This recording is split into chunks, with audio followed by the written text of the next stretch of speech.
Imagine being caught in howling super typhoon while in total darkness.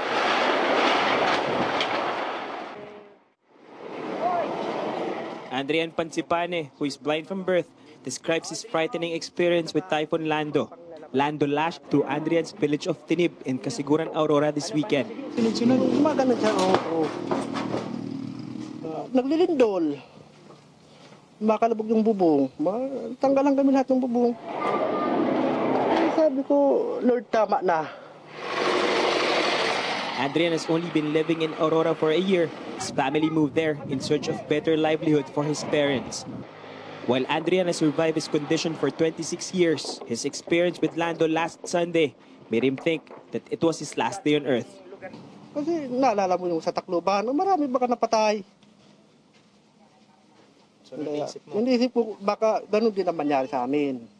Through total darkness, Adrian somehow found his way to their bathroom. Together with 24 other people, they found a refuge and survived. Ito, iyakapan kami lahat. Nakalap nga, oras na namin. Adrian's family is one of more than 5,000 other families displaced by Lando. Almost 95% of Casiguran is damaged. Weather has improved and roads already passable, but the trek going to the town is still dangerous. There's still a threat of landslides.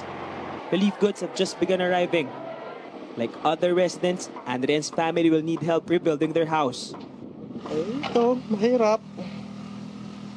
Walang bahay.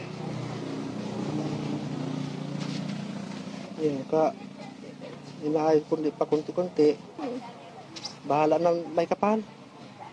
Tulungan na lang kami. Adrian's family and the rest of Casiguran are facing more challenges ahead as they try to recover and move on from the devastation. Paul Garcia, CNN Philippines.